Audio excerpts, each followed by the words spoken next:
Hey everybody, here we are for Chapter 8, Section 4, Importance of Freshwater Ecosystems. Now, very much like the saltwater ecosystems, they provide major ecosystem and economic services, which we'll look at a little later. And they're also just an irreplaceable reservoir of biodiversity. Without water, there is no life as we know it. So we looked at the saltwater systems. Now we're going to take a look at some freshwater systems. In a very simple sense, super broad terms, we either have standing water, also known as limnetic. So if you see that word, limnetic, it just means still, standing water. These are going to be lakes, ponds, and also wetlands. Now, the difference here, lakes are bigger than ponds. There's just not a nice, neat, a pond is exactly this size, and if it's beyond this, it's a lake. But if it's big, it's a lake. If it's smaller, it's a pond.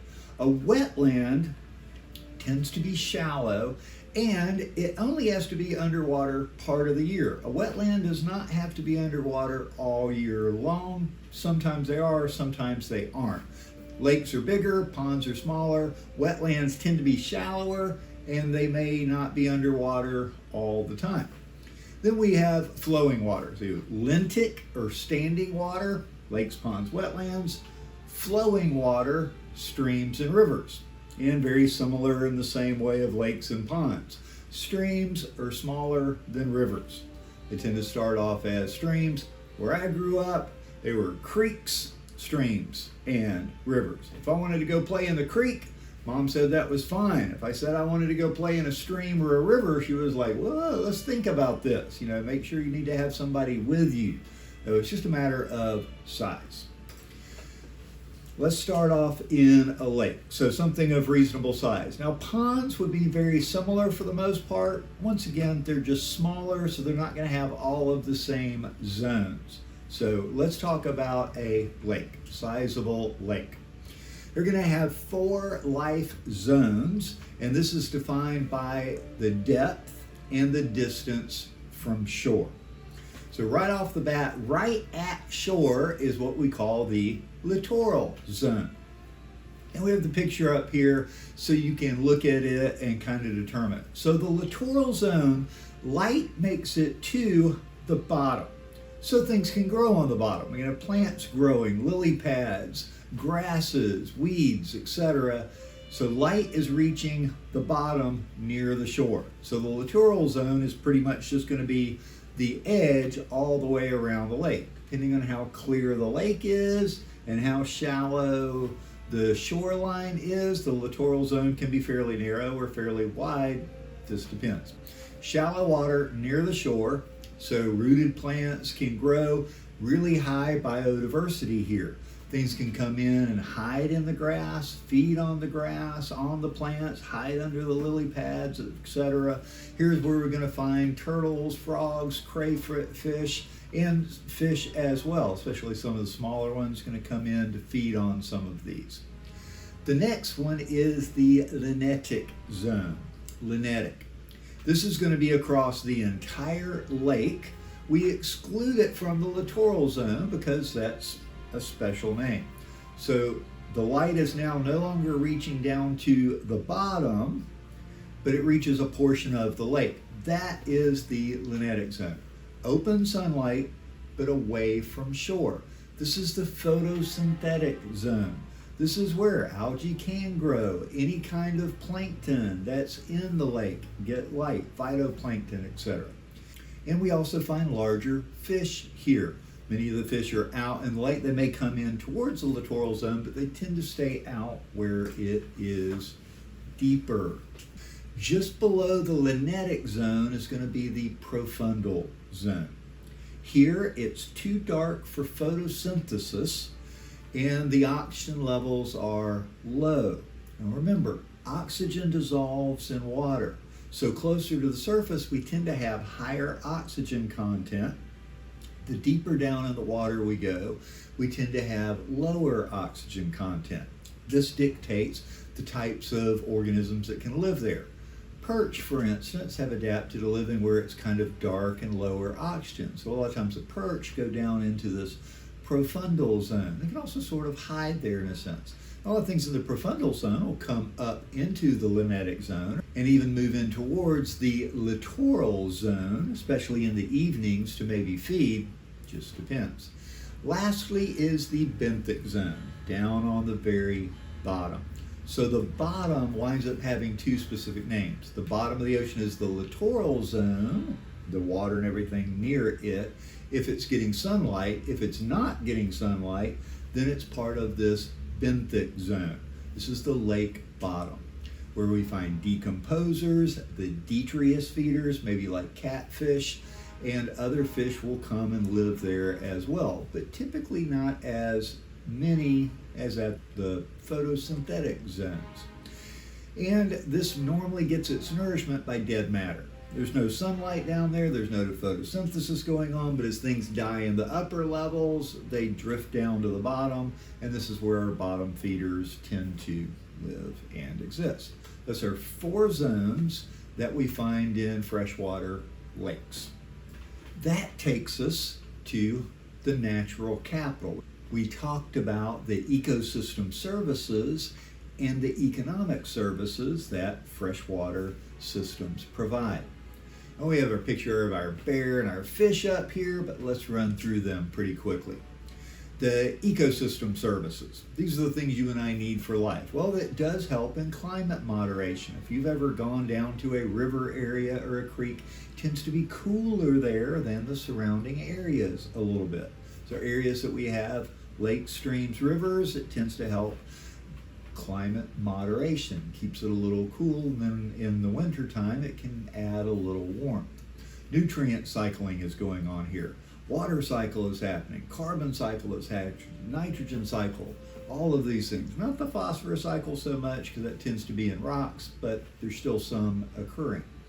Is flood control, especially like our wetlands and the delta areas of delta areas of rivers.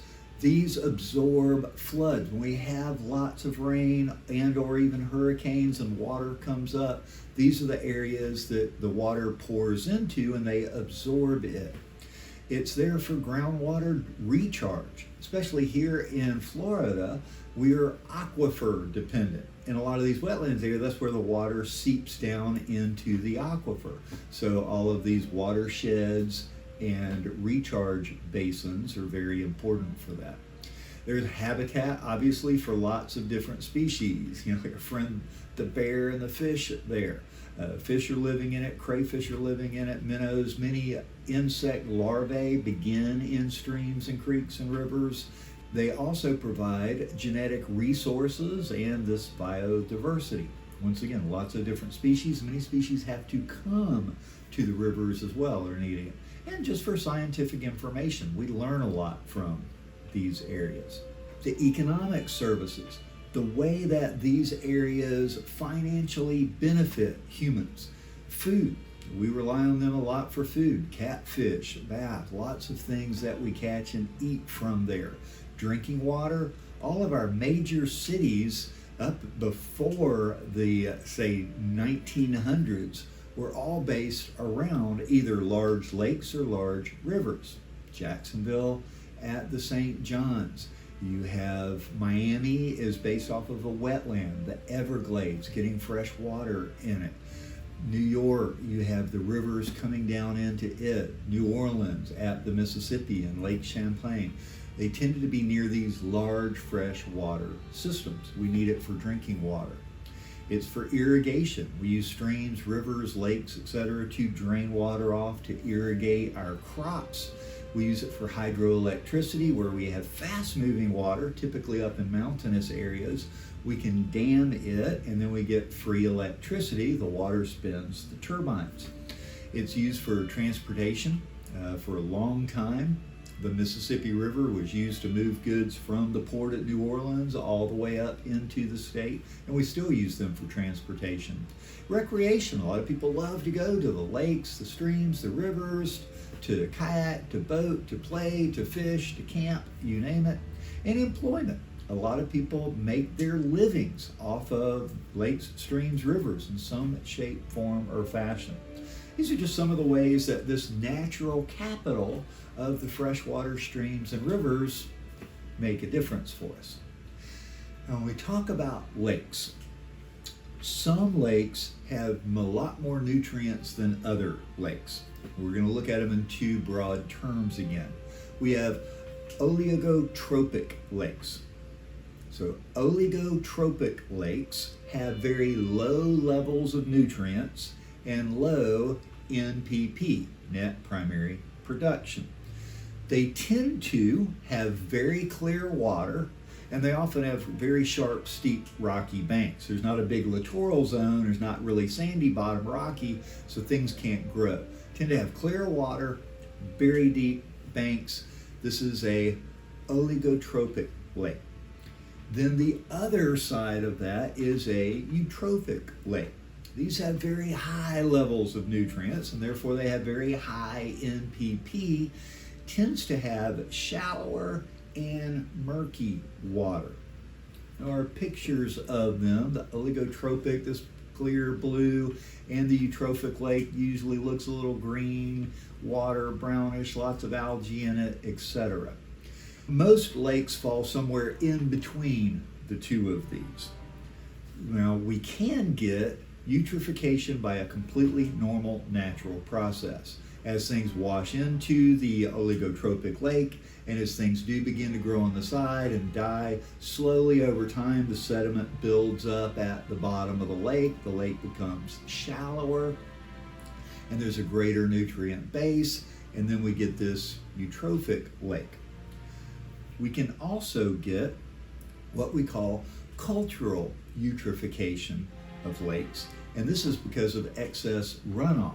Basically, fertilizers running off from our lawns, our farms, making their way into the lakes, and the fertilizer that helps our plants grow helps the algae and the other nutrients in the lake grow. When we get a eutrophic lake, then it kills the lake system, typically. If you get too much algae growing in there, then the bacteria come in the feed, the bacteria suck up most of the oxygen, and other fish die. Most fish need certain levels of oxygen to survive, and eutrophication, even though it's a natural process, can wind up killing off and destroying the same system it's in. And what we're seeing a lot of times now is cultural eutrophication because of fertilizer runoff, a lot of cattle in a field and all the cattle poop and waste running off down into the lake. Too many nutrients in the lake and too much of a good thing, that's right, can be a bad thing. So oligotrophic lake, eutrophic lake, and most lakes find themselves somewhere in between. Now, the downward flow of surface water and groundwater up from mountain highlands winds up providing us with 3 aquatic life zones. So we'll take a look at the picture here, and then we'll describe it going through. Now, not every river system has to start in classic mountains of this nature and work its way down, but this is the most common that we find, and it is fairly typical. So we wind up with 3 life zones in a river system. So a stream, river, flowing system. The first is what we call the source zone. So this is going to be where it's high up in the mountains there. So it rains in the mountains and the water runs down quickly off the rocks and forms little streams. Now, I may have a stream here, stream there, and those streams make their way together down into a collective stream as we get near the base of the mountains. But this is the source zone. Water tends to be shallow, tends to be cold. We're up in the mountains, and it might even be snow runoff or melt. It's very swift flowing waters. It has high dissolved oxygen. Shallow, and all this water is turning and spinning over, and all this bubbling of the water puts oxygen into the water. So it's very highly oxygenated, and the nutrients then just come from the organic matter that tends to wash in. So things tend to feed off of insects or plant matter, etc., coming into the stream. This is where you find things like trout and minnows. They need very high oxygen levels, and they are very good nekton. Yeah, swimmers, fast swimmers, that they can fight against the current or at least stay in the current to continue on. So this is the source zone right at the top. Right as it comes out of the mountains, we tend to enter a transition zone. The water becomes wider. All these little streams are feeding into a larger stream or river at this point. Tends to get wider. It's getting a little deeper. And the water is beginning to warm up a bit. The snow is melted. It's run over the rocks. It's beginning to warm up some. It's coming down the mountains. It's just not as cold. And the water begins to warm.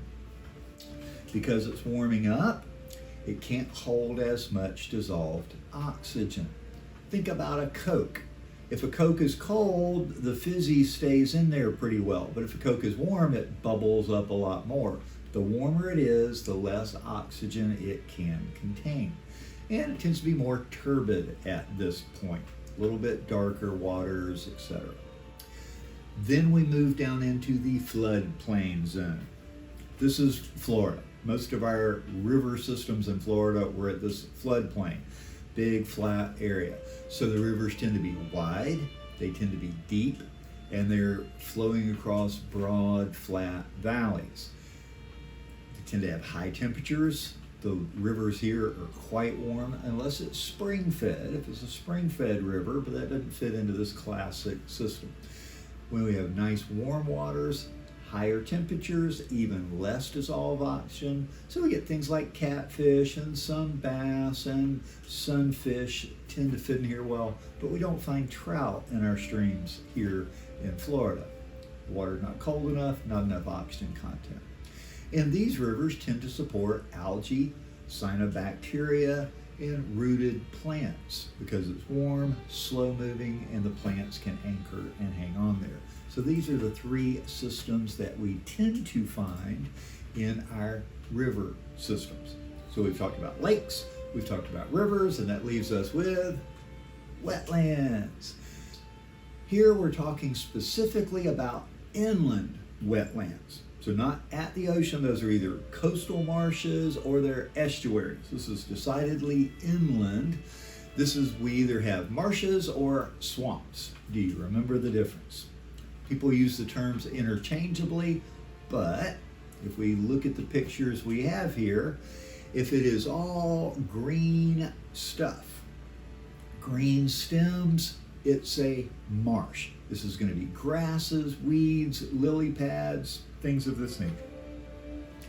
If it has woody stemmed things like trees or bushes where I can see an actual stem and I can break it, use it for firewood if you will, then it's a swamp.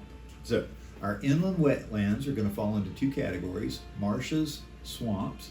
And we also have things that we refer to as like prairie potholes. It's where it's a prairie, but there'll be an area that's low, where water collects, and floodplains.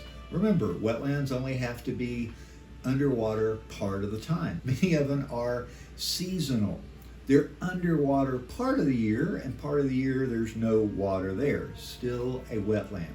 They tend to be highly productive because of all the available nutrients. Light makes it down to the bottom all the time. You have grasses and weeds growing, lots of insects come in, all these things also die, go back into it, and the cycling of nutrients tends to be incredibly fast and high in a wetlands.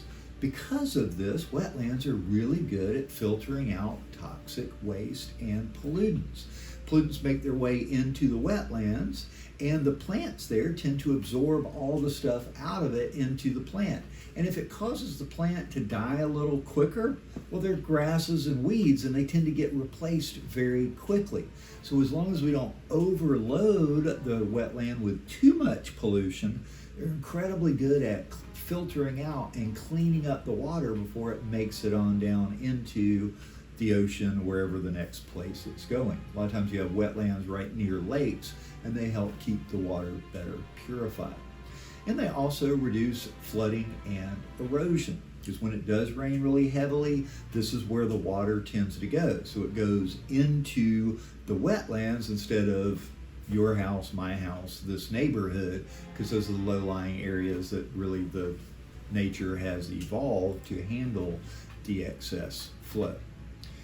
Now, the services that a lot of these things provide, we sort of touched on. Well, with the wetlands specifically, they also help sustain the streams flow during dry periods. It hasn't been raining as much. The wetlands are kind of reservoirs for storing the water, and the streams keep something moving, and many animals are dependent on the streams having water in them. They recharge our aquifers. They provide a habitat for a lot of species, wetland species, especially waterfowl come to these all the time, and a lot of valuable products. We do a lot of fishing out of these. We catch shellfish. Also, some various fruits tend to be there. Blueberries are quite often found in these wetland areas. Cranberries, and this is where wild rice grows, which is a food source for many different animals. And it provides recreation. Once again, a lot of times we like to go to these areas and places to explore them, to go paddling, wading around, go catch fish, etc., you name it. That wraps it up for our freshwater systems. Hold tight, come back, and we'll wrap up section 8.5, where we talk about the effects of human activities on freshwater, and that will be a fairly short one. So take care, guys. We'll see you next time.